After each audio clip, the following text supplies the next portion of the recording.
Hello there, guys. Welcome to Breakfast All Day. How's it going? Christy and Alonso and Matt. So we talked about the best movies of 2020. It was a weird year. We had some weird picks. Now we're going to get into the worst. And we were going to try to be charitable and kind under these difficult circumstances. And, you know, do we need to pile on? It's been a shitty year enough as it is. Do we need to make it worse? And yes, we do. So we're going to do like we did with our best of. We're just going to pick what our worst movie of the year is and then mention some others in the running. Matt, why don't you go first? I will. This movie was painful to sit through, even though I had the luxury of being at home most of the time. It was awful. I would rather drink bleach. I would rather put sandpaper in my eyes. I would rather put ice picks in my ears than have to sit through another year of a Trump administration. Absolutely. That's your movie? Well, no. Actually, my worst of the year, my worst of the year, I had low expectations for this one, and it still was terrible. And it exceeded them? Yes, it exceeded them. It was so much worse than I dared hope. Tyler Perry's Fall from Grace. Ooh, yeah. Oh, yeah. Because her name is Grace. So that's on my list too. On my list too. But there's a certain joy to be had in a bad Tyler Perry movie, is there not? Tyler Perry flew back to Georgia to vote in the Senate runoff because his absentee ballot didn't come in. Good for him. Yeah, you're right. Because like fun bad Tyler Perry, something like a Temptation Confessions of a Marriage Counselor, but this was just garbage. That twist, though. Yeah. But I'll give you the rest of my 10 worst of the year. Please. The rest of them will be in alphabetical order. This one we saw fairly early in the year. Artemis Fowl. That's a bad one. Yeah, really bad. A much hoped for start of a franchise that's based on a book. The books are fairly popular. Just absolutely terrible. That's not going to be a franchise. No. No way. Another one that was absolutely terrible because sometimes, I was saying that it's great to watch, in Run where we get to see scenery chewing. Sometimes it's bad. Capone is where it's bad. Ooh, yeah. Yeah. Tom Hardy in Capone. Yeah, Tom Hardy literally shits the bed in this. Literally. Yep. And that's all you need to know, right? Is Capone Tom Hardy's Gotti? Maybe. I still love him though. I still love you, Tom. Oh shit! Was that John Travolta movie this year? Or was that last year? No, it was last year. 2 years The ago. Fanatic was The Fanatic. Okay. Coffee and Cream. Ooh, yeah. Because his name is Kareem. Oh, it was so bad. Coffee and Cream was terrible. Yeah. That was a Netflix movie. Cop and little kid get teamed up. The Cop and a Half remake you never wanted. Yeah, exactly. This was a movie that should have been decent and wasn't. Doolittle. Ooh, got that one too. Yeah, Doolittle. It's also one that I think they're probably planning on a franchise for. Yeah, I think they were hoping. It's not good. It's not good at all. Another Netflix one that had potential because it had a decent cast, but the movie's really not good is Love, Wedding, Repeat. Oh, terrible. Yes. Or Love, Wedding, Repeat or Love, Wedding, Other Disasters? No, the Netflix one was Love, Wedding, Repeat. Okay. All right. Which is like the one where the spiked drink keeps moving around the table. Oh, yes, that was ugly. True History of the Kelly Gang. I really did not like. I thought that was a chocolate mess. Yeah, absolutely. Yeah. Like when you put style in front of top 10 lists, which I was shocked at. When you go for style over everything else, sometimes it just sucks. Another one that nobody asked for, nobody wanted, and hopefully nobody will ever remember, Valley Girl. The musical Valley Girl. That movie's awful. Oh, it's terrible.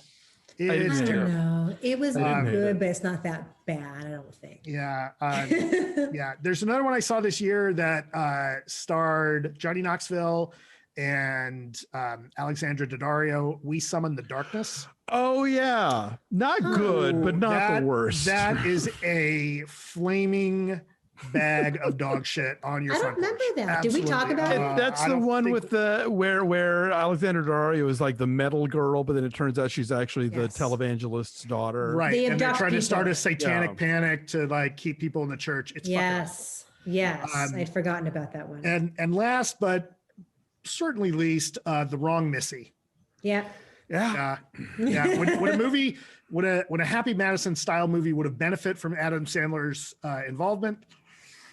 Yeah, not so good. Because her name is Missy, but she's the wrong one. Wrong Missy. So that's my worst of the year list. All right. Go, Alonso. All right. So my number one, as Christy has already mentioned, Love, Weddings, and Other Disasters.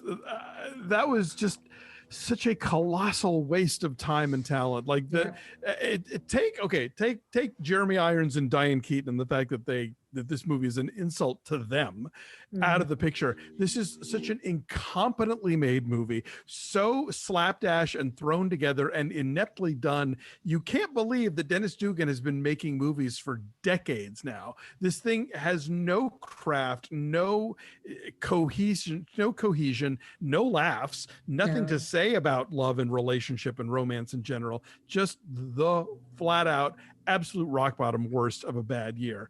The rest of my list was Doolittle, Tyler Perry's Fall from Grace, Songbird. Yeah, I didn't see Songbird. Wait, I saw Songbird. Movie. Wait. The COVID movie.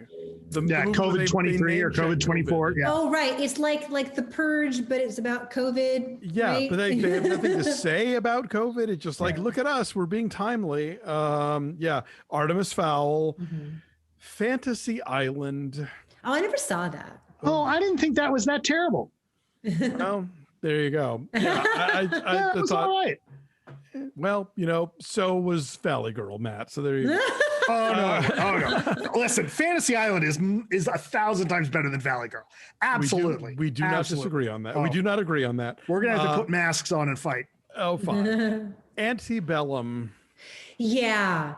I mean, I think the only reason I don't have it on my list is that it's beautiful. I mean, like there is some It's art actual directed craft to a on sheen, display. yes. But oh my God, that movie is like, what are y'all even trying to say? Like the messaging is so murky and just terribly exploitative. That would have been a really good miniseries, though.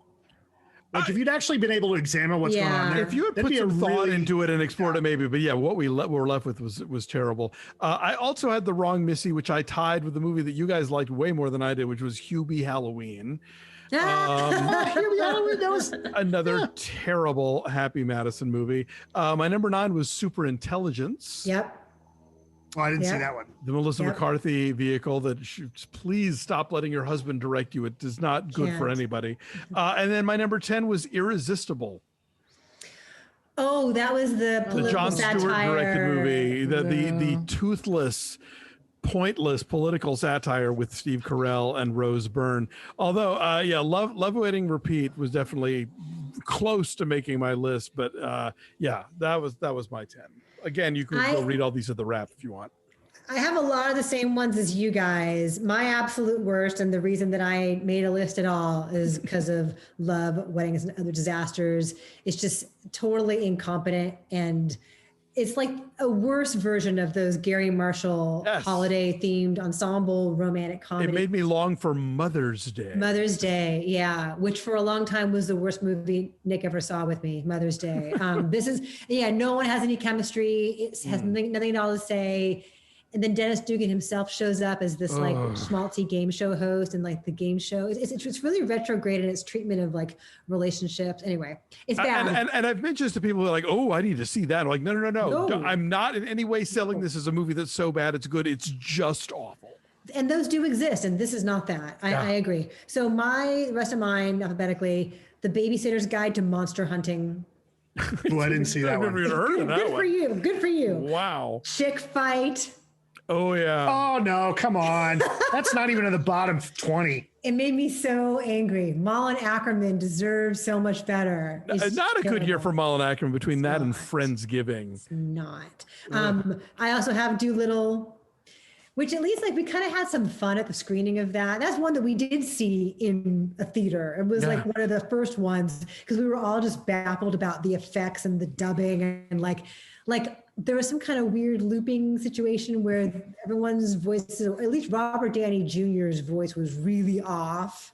Yeah. Anyway, that was bad. I also have a fall from grace. I have Like a Boss. Oh yeah.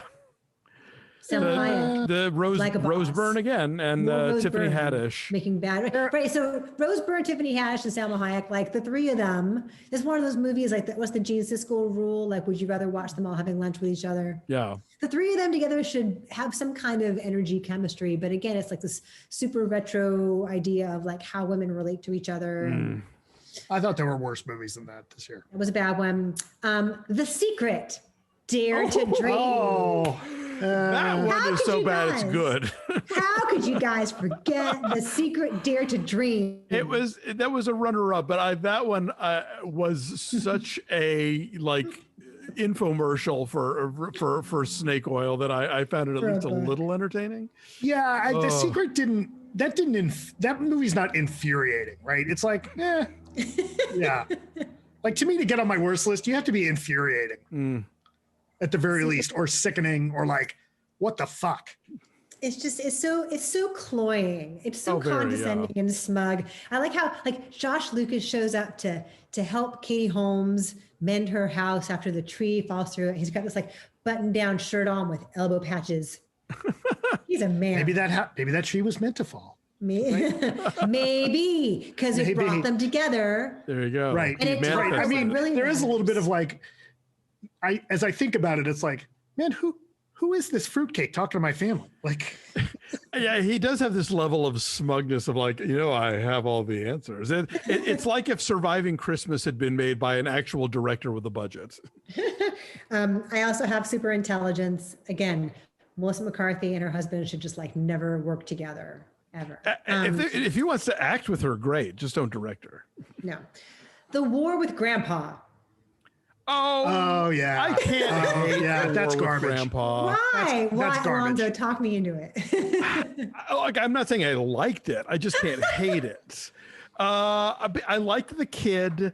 I thought I was impressed with the whole like fake Christmas birthday party set piece at the end of the film, having seen a lot of really bad fake Christmases in my day. And like, I don't know, there was just something so weird about like not just Robert De Niro, but Uma Thurman and Christopher Walken in this like toothless kitty movie that was like, I guess we're all getting paid here. Yeah, I don't know. mean, it's not good. I'm not in any way defending this movie. It wasn't one of my worst. That is a weird one. Who cast Uma Thurman and Rob Riggle as a married couple? Like, and they make her so like lame. Like there's nothing to her character at all. It's terrible. Yeah. She's just like, she's doting, harried Goldie mom. And busy mom. And then finally I have The Wrong Missy. Yeah. I never thought I would long so desperately for Adam Sandler's comic stylings. All his friends are here. Oh my God. I realized I forgot one. I forgot one on both lists, but I forgot one for the worst list. Guest House. Guest House. Oh yeah. What is Guest House? Pauly Shore. Oh. I was thinking of You Should Have Left. No. Pauly Shore. Pauly Shore. So this couple buys this house, and Pauly Shore lives in the guest house, and he won't leave. Is it a horror movie? I mean, sort of. With very few tweaks to the editing. It's not intentionally a horror movie. I bet if you changed the score, it totally would be. Yeah, it's pretty terrible. Yeah. What's the one you forgot on your best, Matt? Happiest Season. Oh, nice. That was one of my runners up too. Yeah. It's a very sweet one. Anyway, so 2020 may seem like the worst year ever, but it was just sort of like standard when it came to shitty movies. Very run of the mill in that regard. Yes, you got your Adam Sandler, you got your Tyler Perry, Dennis Dugan. Round up the usual suspects. Yeah, exactly. You can make the people who can make shitty movies with or without Adam Sandler. They all seem to be in full effect this year. So. Anyway, thank you for watching. Thanks for getting through 2020 with us. We hope you'll stick around for 2021, where we hope the movies will be better, but we know better than to think that too strongly. Thanks for watching. Like this video, subscribe to our YouTube channel, follow us at BeFastAllDay on Twitter, Instagram, and Facebook, and check out our Patreon page at patreon.com/BeFastAllDay. We are recapping Bridgerton. We will soon be recapping WandaVision, and we've got lots of other fun stuff that is exclusive to our subscribers, so we hope you'll become one. Thanks for watching. We'll see you guys next time. Thank you. Happy New Year. Bye.